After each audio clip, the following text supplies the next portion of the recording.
Hello everyone, welcome और welcome back to my channel. कैसे हो आप सब? आई होप कि आप सभी अच्छे हो और सेफ हो। हमने स्टार्ट किया हुआ है BA BSc 6 सैम का मैथ्स लीनियर अलजेब्रा, जिसमें chapter number 2 basis and dimensions मैं आपको करवा रही हूँ। कल की वीडियो में हमने 2.3 के एग्जांपल्स कर लिए थे और हमारा एक टॉपिक रह गया है। इससे पहले जो थ्योरम है वो इम्पॉर्टेंट नहीं है, ये वाली थ्योरम इम्पॉर्टेंट है। ये थ्योरम रह गई हमारी डायमेंशन ऑफ लीनियर सम। ठीक है, तो आज हम ये वाली थ्योरम करेंगे, काफ़ी इंपॉर्टेंट है।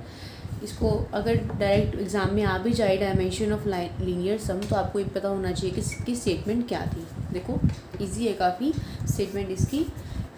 If W1 and W2 are the two subspaces of a finite dimension vector space V over F, then जैसे आप वो करते थे ना formula, number of elements in A union B is number of elements in A plus number of elements in B। इसको इस तरह से याद करने का तरीका बता रही हूँ, ऐसे याद कर सकते हो। अगर आपको A यूनियन B के नंबर ऑफ़ एलिमेंट्स निकालने हो तो A के अंदर कितने नंबर ऑफ़ एलिमेंट है, B के अंदर कितने नंबर ऑफ़ एलिमेंट है और उनकी इंटरसेक्शन में कितने नंबर एलिमेंट है, कितने नंबर ऑफ़ एलिमेंट है, माइनस कर देते थे, ऐसे ही निकालते थे ना। तो सेम एज इट इज़ वही है कि W1 प्लस W2 की डायमेंशन किसके इक्वल होगी, dimension of W1 plus dimension of W2 minus dimension of W1 intersection W2। ये आपको क्या करके दिखाना है, प्रूव करके दिखाना है कि W1 प्लस W2 की डायमेंशन इसके इक्वल आएगी। ठीक है, तो करते हैं प्रूफ को स्टार्ट। देखो सबसे पहले हमने क्या माना, क्योंकि इसमें सबसे छोटा कौन है, W1 इंटरसेक्शन W2। जैसे मान लो कि W1 की डायमेंशन क्या है, 9 है, इसके अंदर 9 नंबर ऑफ़ एलिमेंट्स हैं, इसके अंदर मान लो 10 नंबर ऑफ़ एलिमेंट्स हैं। ठीक है, तो इसके इंटरसेक्शन में तो वो एलिमेंट्स होंगे ना जो इसमें कॉमन होंगे, तो इसमें सबसे छोटा कौन है, यही है। तो हमने इसकी डायमेंशन को क्या लेट कर लिया, L लेट कर लिया। ठीक है, such that S is equals to U1 U2 up to UL is the basis of W1 intersection W2। Dimension, इसकी डायमेंशन L मानने का क्या मतलब है कि इसके बेसिस में L नंबर ऑफ़ एलिमेंट है। ये मतलब होता था ना डायमेंशन का कि W1 इंटरसेक्शन W2 की डायमेंशन L होने का मतलब है कि इसकी जो बेसिस का सेट है उसके अंदर L नंबर ऑफ़ एलिमेंट्स है। तो मैंने इसके बेसिस के सेट का नाम मान लिया N और उसके अंदर नंबर ऑफ़ एलिमेंट्स है L, उसको मैंने डिनोट किया U1 U2 up to UL से। ठीक है, अब देखो S किसका सबसेट है, W1 का, और क्योंकि बेसिस है तो क्या होगा, लीनियरली इंडिपेंडेंट भी होगा। तो इसके अंदर अगर मैं, हमने एक्सटेंशन थ्योरम पढ़ी थी ना, अगर इसके अंदर मैं इसको एक्सटेंड कर दूँ तो देखो क्या होगा, so it can be extended to the form of basis of W1। S क्या है, W1 का सबसेट है, लीनियरली इंडिपेंडेंट भी है, तो इसको हम एक्सटेंड कर सकते हैं W1 की बेसिस बनाने के लिए। तो मैंने इसको एक्सटेंड कर दिया, इसके अंदर मैंने एक्सटेंड करके एलिमेंट्स क्या डाले, V1 V2 up to Vm। Be a basis of set W1, मैंने इसकी बेसिस ये मानी कि W1 सेट की बेसिस अब क्या है, S सेट को एक्सटेंड करके A नाम मैंने क्या रख दिया, इसका A रख दिया, और इसके अंदर मैंने एक्सटेंडेड एलिमेंट्स डाल दिए V1 V2 up to Vm। तो देखो डायमेंशन W1 की डायमेंशन क्या हो जाएगी, U1 से लेके U तक, UL तक कितने एलिमेंट्स है L, और V1 से लेके Vm कितने एलिमेंट्स है M, तो L प्लस M। तो W1 की डायमेंशन क्या हो गई, L प्लस M। ठीक है, S किसकी डायमेंशन थी, W1 इंटरसेक्शन W2 की। हमने यहाँ से क्या कॉन्सेप्ट लगाया कि S सबसेट है W1 का भी और S सबसेट है W2 का भी। तो अगर S W1 का सबसेट है और ये इसका बेसिस है तो ये लीनियरली इंडिपेंडेंट होगा। तो बाय एक्सटेंशन थ्योरम अगर मैं इसके एलिमेंट्स को एक्सटेंड कर दूँ तो ये W1 की बेसिस बन जाएगा। समझ में आया? अभी ऊपर ये इन दोनों की बेसिस था, बट अब S1 किसकी एक्सटेंड होकर किसकी बेसिस बन गया, W1 की बेसिस बन गया, और उसका नाम अपनी क्या रख दिया, A। सिमिलरली ऐसे ही आप क्या लिखोगे कि S किसका सबसेट है W2 का, तो और वो भी क्या है, लीनियरली इंडिपेंडेंट, तो उसको भी एक्सटेंड कर सकते हो। तो उसको एक्सटेंड करके हमने जो सेट माना उसका नाम हमने क्या रख दिया, B, और उसके अंदर जो एलिमेंट्स डाले वो क्या डाले, U1 से लेके UL तक तो एज इट इज़, और क्या एलिमेंट्स डाले, W1 W2 up to WN, और ये क्या बन गई, W2 की बेसिस। तो इसकी डायमेंशन क्या हो जाएगी, यहाँ से लेके यहाँ तक तो L एलिमेंट्स, और यहाँ से लेके यहाँ तक N एलिमेंट्स, तो L प्लस M। ठीक है, अब हम ये निकालेंगे right hand side, dimension of W1 plus dimension of W2 minus इसकी इंटरसेक्शन। तो देखो W1 की डायमेंशन क्या है, W1 की डायमेंशन क्या है, L plus M, plus W2 की डायमेंशन क्या है, L प्लस N, और माइनस इसकी इंटरसेक्शन क्या मान रखी है, L। तो L plus M plus L plus L, L plus M plus L plus N minus L, तो कट जाएगा, बचेगा क्या, L plus M plus N। तो इसका मतलब आपने राइट हैंड साइड को जब सॉल्व किया तो राइट हैंड साइड को सॉल्व करके क्या आ गया, L plus M plus N। अगर इन दोनों को इक्वल दिखाना है तो इसका मतलब क्या करना पड़ेगा, W1 प्लस W2 की इन डायमेंशन को भी किसके इक्वल दिखाना पड़ेगा, L plus M plus N के। यानी कि W1 प्लस W की जो सेट है उसके अंदर इतने एलिमेंट्स होने चाहिए, है ना। अगर एक सेट में एल एलिमेंट्स हो, फिर एम हो, फिर एन हो, तो क्या हो जाएगी उसकी बेसिस में कितने एलिमेंट्स हो जाएंगे, L plus M plus N, तो उसकी डायमेंशन ही आ जाएगी। तो हमें ये करना है, ठीक है। तो देखो अब हम क्या करेंगे, हम ये शो करेंगे ना कि W1 प्लस W2 की डायमेंशन किसकी इक्वल है, L plus M plus N की इक्वल है। हमने क्या किया, एक S1 सेट कंसिडर करिए जिसके अंदर U1 से लेके UL तक एलिमेंट्स, फिर V1 से लेके VM तक के एलिमेंट्स और W1 से लेके WN तक के एलिमेंट, इन सभी सेट को मिला के हमने क्या नाम लिख दिया, इसका S1 इसका नाम रख दिया। हम मान के चलेंगे कि क्या है, ये लीनियरली इंडिपेंडेंट है। तो अगर ये लीनियरली इंडिपेंडेंट है तो इसके लिए स्केलर एग्जिस्ट करेंगे, A1 U1 plus A2 U2 plus up to AL UL, फिर B1 V1 plus B2 B2 plus up to BM VM, फिर plus C1 W1 plus C2 W2 plus up to CN W1 is equals to 0, ठीक है। यहाँ से हमने क्या किया, देखो इसकी पूरे की वैल्यू मैंने निकाली, तो इस पूरे की वैल्यू क्या हो जाएंगी, ये वाली टर्म्स उधर जाके माइनस, तो मैंने बाहर माइनस को बाहर रखा है एज इट इज़, और ये वाली सारी टर्म ब्रैकेट। तो इससे मुझे क्या पता चला, इससे मुझे ये पता चला कि मैं C1 W1 plus C2 W2 को इसके लीनियर कॉम्बिनेशन में लिख सकती हूँ। और किसके लीनियर कॉम्बिनेशन में लिखा मैंने, देखो ये क्या था, minus A1 U1 plus A2 U2 plus up to AL VL, ये किसकी बेसिस थी, ये देखो ये किसके एलिमेंट्स थे, U1 से लेके VM तक के एलिमेंट्स किसके थे, A के थे, यानी कि A सेट था। तो इसका मतलब मैंने C1 C2 W plus W1 W2 plus CN WN को किसके लीनियर कॉम्बिनेशन में लिखा, एलिमेंट इसके is a linear combination of elements of basis A of W1, ये A की बेसिस थी, तो मैंने इसको इसके लीनियर कॉम्बिनेशन में लिखा। तो मतलब ये किसके अंदर बिलोंग कर गया, W1 के अंदर बिलोंग कर गया, क्योंकि मैंने इसके इन सभी एलिमेंट्स को A की बेसिस A जो W1 की थी उसके लीनियर कॉम्बिनेशन में लिखा, तो ये सारे के सारे एलिमेंट्स कहाँ चले गए, W1 में चले गए, ठीक है। उसके बाद देखो इन सबको मैं ऐसे लिख सकती हूँ इज इक्वल्स टू में डाल के, जैसे C1 प्लस W1, अगर मैं इसके अंदर 0 को ऐड कर दूँ तो कोई फ़र्क तो नहीं पड़ेगा, ये टर्म तो एज इट इज़ रहेगी। तो मैंने क्या किया, इसके अंदर ना 0 ऐड कर दी, और इस 0 को 0 ना लिख के मैंने 0 into U1 plus 0 into U2 plus up to 0 into UL लिख दिया है, तो ये 0 रहेगी, तो यही वाली टर्म, तो मैंने इस टर्म के अंदर क्या लिख दिया, 0 0 0 ऐसे लिख दिया। तो अब देखो ध्यान से, अब हमने C1 W1 C2 W2 plus CN WN को किसके लीनियर कॉम्बिनेशन में लिखा, B के, क्योंकि देखो B के अंदर क्या एलिमेंट्स थे, U1 U2 UL W1 W2 W1। तो हमने क्या लिख दिया कि अब जो W2 की बेसिस थी B, उसके लीनियर कॉम्बिनेशन में इसको लिख दिया, यानी कि यहाँ से किसके अंदर चला गया, W2 के अंदर चला गया।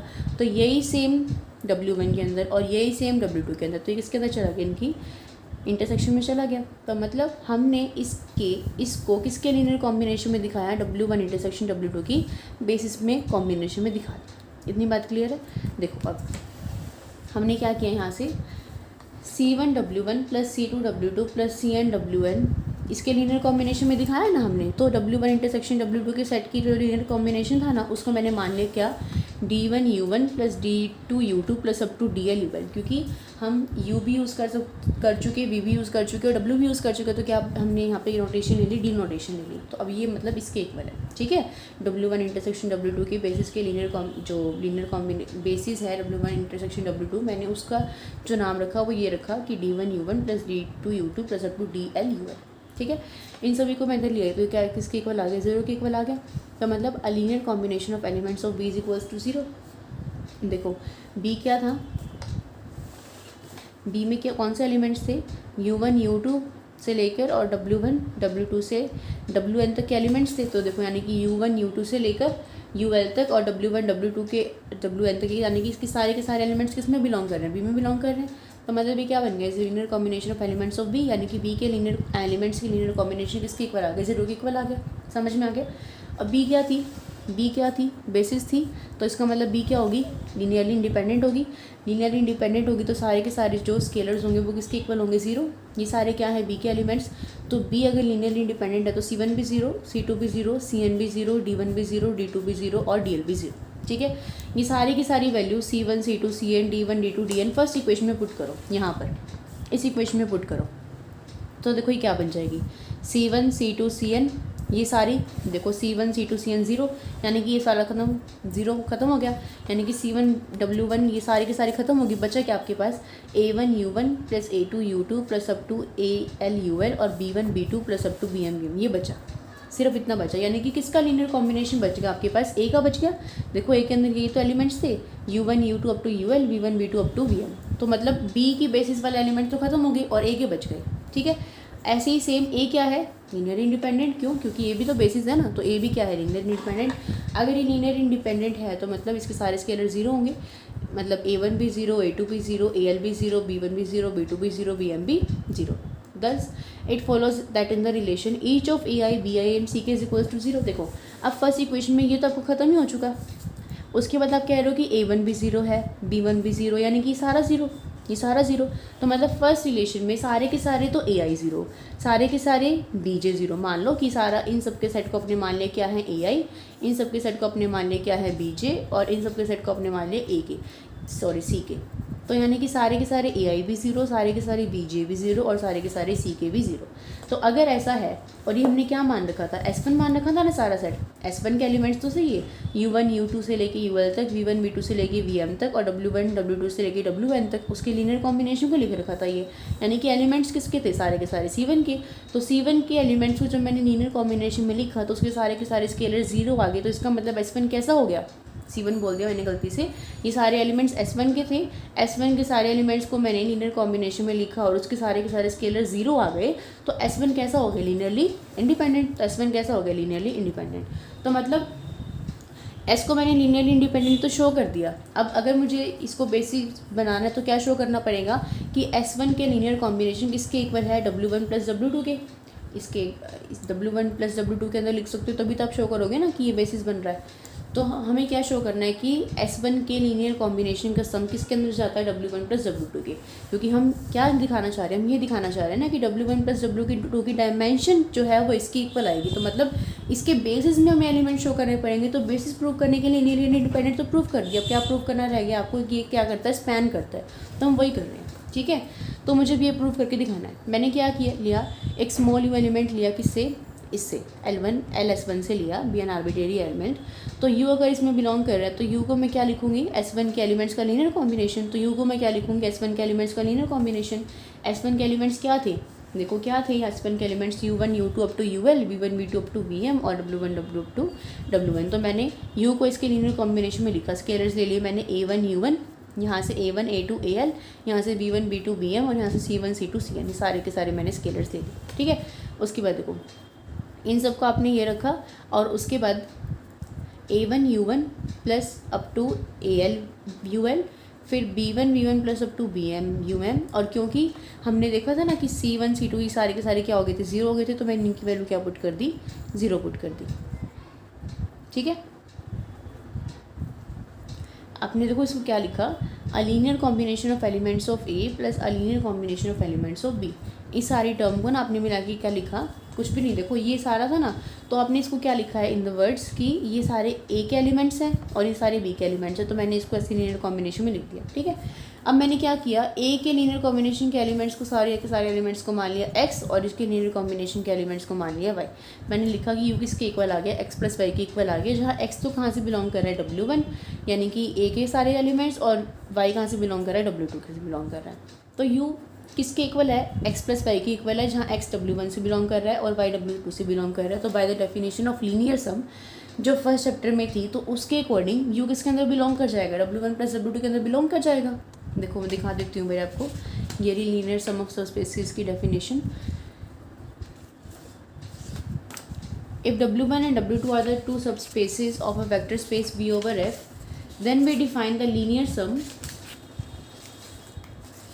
W1 और W2 के लीनियर सम को हम कैसे लिखते हैं, W1 plus W2 is equals to W1 plus W2, जहाँ पे पहला एलिमेंट इससे बिलोंग करता है और दूसरा एलिमेंट इससे बिलोंग करता है। तो अभी हमने U को किसके इक्वल दिखाया, X प्लस वाई के इक्वल दिखाया, जहाँ X किसके से बिलोंग कर रहा है, W1 से, और Y किससे बिलोंग कर रहा है, W2 से। तो इसका मतलब यहाँ से हमारा U किस में बिलोंग कर जाएगा, W1 प्लस W2 में, ठीक है। ठीक है, यही थ्योरम थी आपकी, और कोई थ्योरम नहीं है। और सबस्पेस भी तो है ना W1 W2, तो यही थ्योरम अप्लाई होगी। समझ में आया क्या था, U किसके इक्वल है, X प्लस वाई के इक्वल है, X किससे बिलोंग कर रहा है, W1 से, Y किससे बिलोंग कर रहा है, W2 से। तो X इसको आप कैसे लिखते हो लीनियर सम में, फर्स्ट एलिमेंट फर्स्ट से, सेकंड एलिमेंट सेकंड से, तो U किस में बिलोंग कर जाएगा, W1 प्लस W2। समझ में आ गया। तो इसका मतलब अगर U W1 प्लस W2 से बिलोंग कर रहा है, U कहाँ से बिलोंग कर रहा था, S1 इससे बिलोंग कर रहा था, L इंटू S1 से, यानी कि S1 के एलिमेंट्स का लीनियर कॉम्बिनेशन से। तो इसका मतलब अगर U इसमें बिलोंग कर रहा है तो LS1 किस में बिलोंग कर जाएगा, इसमें बिलोंग कर जाएगा, कंटेन कर जाएगा इसके अंदर, किसके अंदर, W1 प्लस W2 के। ऐसे ही let V belong to W1 plus W2, तो V आपने इसके अंदर बिलोंग कर रहा है, तो इसका मतलब वही सेम चीज़ V को आप इसके कॉम्बिनेशन में लिख सकते हो, अल्फा प्लस बीटा। आपने इसको अल्फा प्लस बीटा मान लिया। अल्फा किससे बिलोंग कर रहा है, W1 से, बीटा किससे बिलोंग कर रहा है, W2 से। तो V को आपने क्या लिखा, देखो अब V को आप क्या लिखोगे, W1 प्लस W2 है ना, तो W1 में क्या है, लीनियर कॉम्बिनेशन ऑफ सारे के सारे U और सारे के सारे V का A में। देखो A के अंदर क्या एलिमेंट्स थे, सारे सारे U और सारे के सारे V, तो आपने लिखा कि V किसके इक्वल हो जाएगा, सारे के सारे U's का कॉम्बिनेशन एंड सारे के सारे V's का कॉम्बिनेशन। और W2 के अंदर क्या है, W2 के अंदर B की बेसिस है, इसके अंदर क्या एलिमेंट्स है, सारे के सारे U और सारे के सारे W, तो इसको अपनी क्या लिखा, linear combination of U's and W's in the basis of V। लिख रखा है कि A and B are the basis of W1 and W2, इसी वजह से आपने ये चीज़ लिखी। तो मतलब V को आपने क्या लिखा, सारे के सारे लीनियर कॉम्बिनेशन किसका, U's का, V's का और WS का। ठीक है, ऐसे लिख सकते हो। तो अगर V किसके अंदर जा रहा है, V किसके इक्वल है, सारे के सारे U, V और W के लीनियर कॉम्बिनेशन के इक्वल है, और सारे के सारे U, V, W का जो सेट था वो किसके इक्वल था, S1 के इक्वल नहीं था। तो इसका मतलब आप इसको क्या लिख सकते हो कि V किसके अंदर बिलोंग करेगा, सारे के सारे S1 की लीनियर कॉम्बिनेशन में बिलोंग करेगा। तो V किसके अंदर बिलोंग कर गया, L इंटू S1 के अंदर बिलोंग कर गया। यहाँ से देखो कहाँ गया आपका, ये देखो LS1 किसके, यहाँ से देखो LS1 किसके अंदर कंटेन हो रहा था, W1 प्लस W2 के अंदर कंटेन हो रहा था। यहाँ से आप कह रहे हो कि V किसके अंदर कंटेन हो रहा है, LS1 के अंदर कंटेन हो रहा है। V किसका एलिमेंट उठाया था आपने, W1 प्लस W2 का, तो मतलब W1 प्लस W2 किसके अंदर कंटेन होगा, LS1 के अंदर। यहाँ से LS1 इसके अंदर कंटेन हो रहा है, यहाँ से इसके अंदर कंटेन हो रहा है, तो इन दोनों इक्वेशन को मिला दोगे तो LS1 किसके इक्वल आ जाएगा, W1 प्लस W2 के। तो देखो आपको ये तो शो करना था कि अगर आप S1 की लीनियर कॉम्बिनेशन को ये दिखा दो, यानी कि स्पैनिंग प्रूव कर दो, तो ये चीज़ प्रूव हो जाएगी। तो आपने क्या प्रूव कर दे कि स्पैन कर रहा है। तो W1 plus W2 linear independent भी था, इसका सेट जो S था, और वो अब क्या कर रहा है, स्पैन भी कर रहा है। तो इसका मतलब भी क्या बन गया, बेसिस बन गया, बेसिस बन गया ना। ये देखो ये चीज़ प्रूव कर दी। तो देखो यहाँ से ये लीनियर इंडिपेंडेंट भी था और S क्या था, बेसिस भी था। तो S1 के अंदर कितने नंबर ऑफ एलिमेंट्स हैं, L plus M plus N number of elements हैं। तो इसकी जो डायमेंशन होगी किसकी, W1 प्लस W2 की, वो क्या होगी, L plus M plus N होगी। समझ में आया, क्योंकि S1 के अंदर कितने नंबर ऑफ एलिमेंट्स हैं, L plus M plus N है, तो S1 की डायमेंशन क्या हो जाएगी, L plus M plus N नहीं होगी क्या। तो वही लिखा हमने कि dimension of W1 plus W2 क्या होगी, W1 प्लस W2 इसलिए लिखा क्योंकि देखो इसके अंदर सारे U से लेके L तक के एलिमेंट्स, U से लेके L तक के एलिमेंट्स और V से लेके M तक के एलिमेंट, इस सब का सेट तो मिलकर क्या बन गया, A, जो किसकी बेसिस है, W1 की बेसिस है। और फिर से U से लेके L तक के एलिमेंट्स, W से लेके Vn तक के एलिमेंट्स, तो ये किसके सेट बन गया, W2 का। तो मतलब S को मैं S1 को क्या लिखा हुआ है, W1 प्लस W2 तो लिखा हुआ है। तो इसका मतलब डायमेंशन में W1 प्लस W2 की डायमेंशन में कितने नंबर ऑफ एलिमेंट्स आ गए, L plus M plus N। यहाँ से देखो L आपने किसको मान रखा था, यहाँ से देखो L plus M plus N किसकी वैल्यू थी, dimension of W1 plus dimension of W2 minus dimension of W1 intersection W2। तो यहाँ से आपका ये रिजल्ट आ गया, ये आपको प्रूव करना था। आया समझ में रिजल्ट। उसके बाद देखो एक कॉरोली है, उसकी बेस पे थ्योरम है, कुछ भी नहीं कर रखा। ये तो कह रहे हैं कि V अगर W1 और W2 सब स्पेस हैं किसी फाइनाइट डायमेंशनल वेक्टर स्पेस के, सच दैट कि अगर इनकी इंटरसेक्शन क्या हो जाए, ज़ीरो हो जाए। तो देखो अगर इनकी इंटरसेक्शन ज़ीरो हो जाए तो कह रहे हैं कि फिर जो डायमेंशन होगी ना वो इसके इक्वल होगी, ऑब्वियसली बात है, ज़ीरो हो जाएगा। अगर W1 इंटरसेक्शन W2 में क्या है आपका, ज़ीरो एलिमेंट्स आ रहे हैं। तो हमने जब पीछे ये चीज़ पढ़ी थी, डायमेंशन वाले रिमार्क पढ़ा था, तो उसमें ये चीज़ थी ना कि सिंगलटन सेट अगर है तो उसका जो डायमेंशन होगा वो ज़ीरो होगा, मतलब वो एक एम्प्टी सबसेट से जनरेट हो रहा है तो उसकी डायमेंशंस तो होगी नहीं, तो इसकी डायमेंशन में ज़ीरो नंबर ऑफ एलिमेंट्स आएंगे, है ना।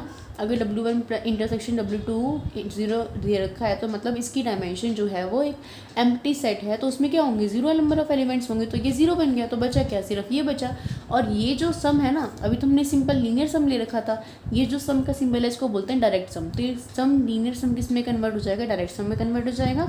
तो मतलब W1 प्लस W2 की डायरेक्ट सम की डायमेंशन किसके इक्वल होगी, dimension of W1 plus dimension of W2। यहाँ पे बिल्कुल यही कर रखा है कि ये लिख रखा है कि if a finite dimensional vector space V over F is a direct sum of its two subspaces of W1 and W2, तो प्रूव करो कि V की डायमेंशन ये होगी। तो वही V अगर आपको ये दे रखा है तो V को ये दे रखा है, इसकी इंटरसेक्शन में zero number of elements they रखे हैं, तो ये ज़ीरो हो जाएगा। बस वही सेम चीज़ है जो मैंने आपको भी बताई, ठीक है। तो ये कर लेना, ये वाली थ्योरम कर लेना। इसकी बेस पे एग्जांपल बहुत आसान है, इसी फॉर्मूले पे बेस है। ये तो आपका कौन सा है, हाँ डायमेंशन ही निकालने हैं। देखो यही फॉर्मूला अप्लाई होगा हर जगह, बिल्कुल आसान एग्जांपल है, ट्राई कर लेना, कोई ना हो तो बता देना। वैसे होगा, ऐसा होगा नहीं कि ना हो, क्योंकि यही दो ही फॉर्मूले पढ़े हैं आपने कि dimension of W1 + W2 is equals to ये वाला फॉर्मूला, और एक किसी क्वेश्चन में अप्लाई होगा तो डायरेक्ट सम वाला हो जाएगा। ठीक है, समझ में आ गया। तो इसी वीडियो के साथ मेरी तरफ से आपका चैप्टर नंबर 2 होता है कंप्लीट। कुछ ना समझ में आया हो, कुछ रह गया हो, कुछ करवाना हो तो बता देना। टाइम इतना नहीं है कि मैं आपको सारे एग्जांपल करवा पाऊँ, जो इम्पोर्टेंट है हाँ वो ज़रूर करवा रही हूँ मैं। कुछ अपनी तरफ से छुड़वाने की ऐसा नहीं है कि मैं छुड़वाना चाह रही हूँ, बस टाइम कम है इसलिए थोड़ा जल्दी करवा रही हूँ। ठीक है, एक्सरसाइज बेसिक से रहने देना, जो इम्पोर्टेंट है वो वाली कर लेना। ठीक है, उसके बाद मैं सोच रही हूँ कि 10 चैप्टर हम स्टार्ट कर ले साथ साथ 3rd और 4th के साथ, जिससे हमारा सिलेबस थोड़ा जल्दी हो जाए। 3rd, 4th, 5th चैप्टर करने हैं और लास्ट वाली यूनिट कर लेंगे 10th 11th वाले चैप्टर की, क्योंकि वो थोड़ा आसान है। बीच में आपको 3 चैप्टर करने पड़ेंगे, वरना 3 यूनिट तो करके जाओगे ना। ठीक है, तो इस वीडियो को ही एंड करते हैं। आज की वीडियो में इतना ही। अगर समझ में आ गया हो, नहीं 3rd यूनिट में आपके 4 चैप्टर हैं, 6, 7, 8, 9। 3rd यूनिट में आपके 4 चैप्टर्स हैं ना, तो ये नहीं करेंगे हम। अभी हम 4th और 5th चैप्टर ही करेंगे, 3rd, 4th और 5th करेंगे, और फिर 10th और 11th ही करेंगे। ये वाली यूनिट नहीं करते, 4 चैप्टर करने पड़ेंगे। ठीक है, तो अगर आपको समझ में आ गया हो, वीडियो पसंद आ गई तो प्लीज़ वीडियो को लाइक कर देना, अपनी सभी फ्रेंड्स के साथ शेयर कर देना। चैनल पे अगर आप नए हो तो चैनल को सब्सक्राइब करके नोटिफिकेशन बेल को भी ऑल पे क्लिक कर देना, ताकि मैं जब भी वीडियो डालूँ आपको अपडेट मिल जाए। और टेलीग्राम पे भी आप मुझे फॉलो कर सकते हो डायरेक्ट चैनल का नेम सर्च करके। तो मिलेंगे फिर नेक्स्ट वीडियो में, तब तक के लिए bye bye, take care, keep watching, keep studying and all the very best for your exams and for your future.